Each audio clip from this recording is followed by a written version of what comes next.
Right, okay then, I am now heading on my Mark III Tactical Support Squad. I'm going to be doing pose number 2. I'm going to put the actual banner on his back as well. So in order to do this, I've kind of mapped out in this, let me find it, this dark blue here, which parts I need from this sprue. I've got what I think is correctly identified as number 8 from here that I need. And of course the banner that goes on the back. So I don't need my support sprue at the moment. I just need to focus on this and get this part built up. So nice and simple, we're building pose number 2, so we need 8, 9, 10 and 11. So all nicely marked up here. Number 8.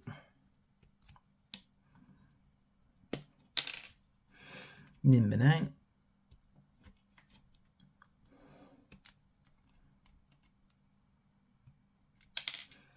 Number 10. Like literally, it's so easy to work out how these go together that I could probably take everything off all at once, including the arms, but I'm not going to do that. I'm going to, because the good thing is it kind of slows me down while I'm letting things dry by doing it this way. Okay. So let's get these all nicely cleaned up.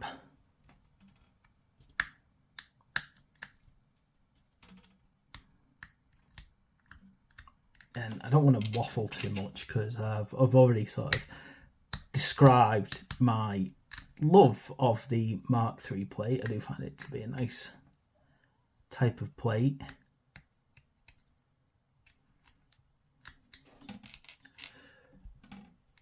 But by the same logic, it's nice to think about where this kind of armour comes from as well in the lore.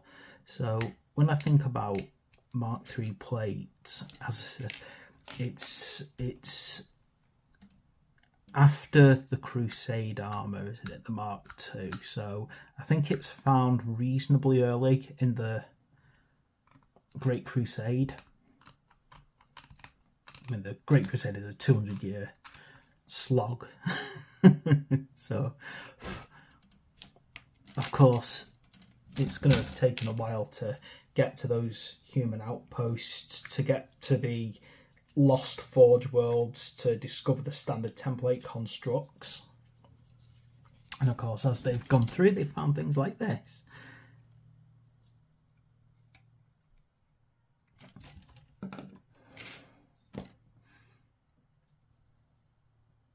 I think one of the things about the Mark III plate is it brought about a strong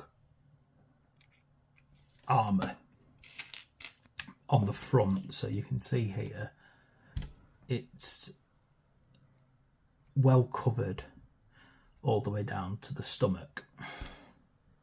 That makes it very rigid, of course, you know, which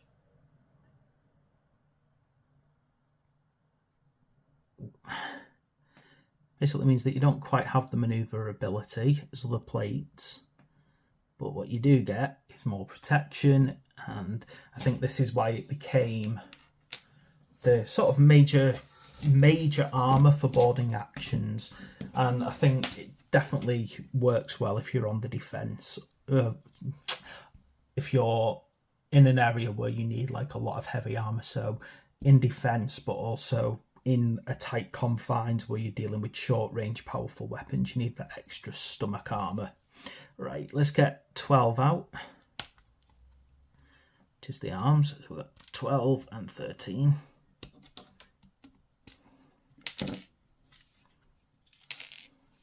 I've selected head 46. We can get backpack 37 out.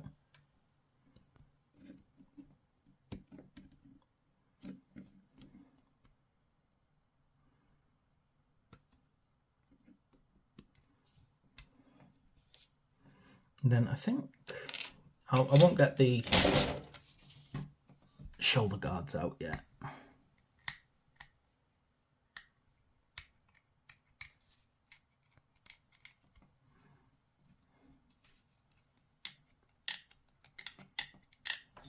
start working on the arms and getting these into position.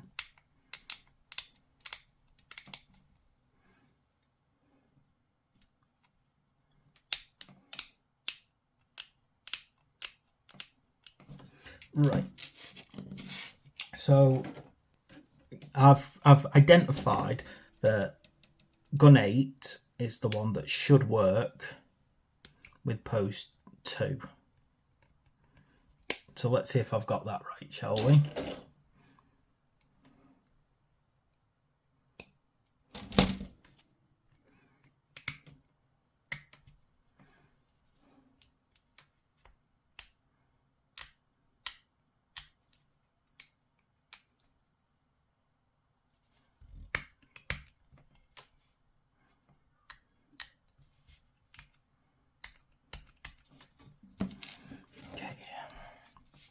I'm really hoping that I can get these to kind of sit together quite nicely.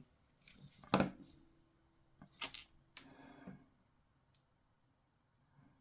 find those resting points.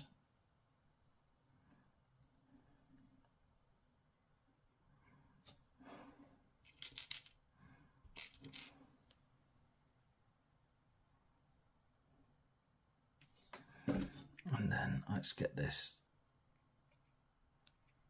gun to settle in here.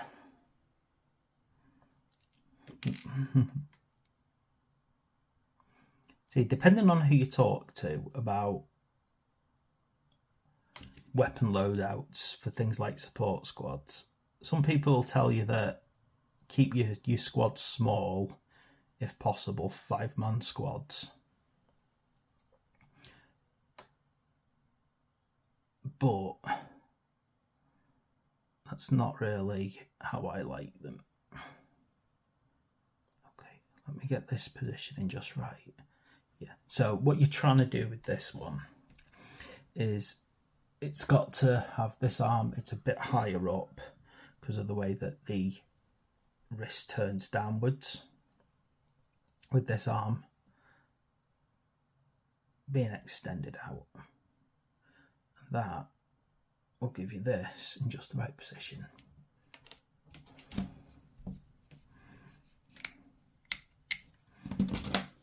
Then with the head, you can decide how you want it. So good thing about this one is because he's pacing, your actual positioning of the head can vary a bit. He could be looking straight forward as if he's marching, or he could be scanning the battlefield. I think it's one of the positive ones about this model in particular. You can really move the head's position around.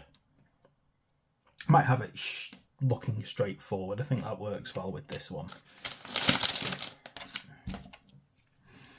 Alright, let's start tidying this bit up.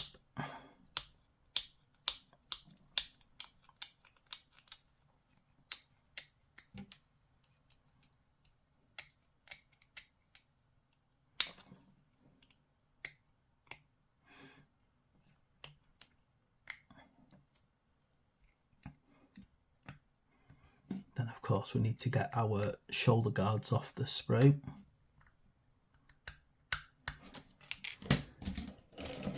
Then I pick these up here, they're just all 43s, which is a good thing about this one, it just makes things a little bit quicker.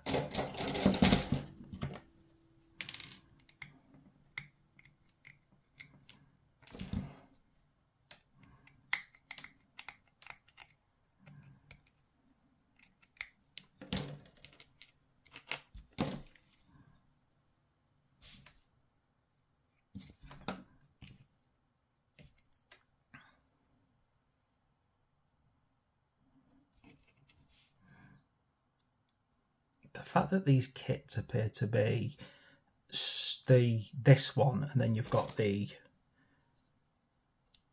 let's have a look here, just seeing if they're the same pose. Yeah, they look like the same pose, don't they? You can see they've got a very similar positioning to them with the arms and everything, so I'm pretty certain they're the same pose, you see. That's why they're kind of universal.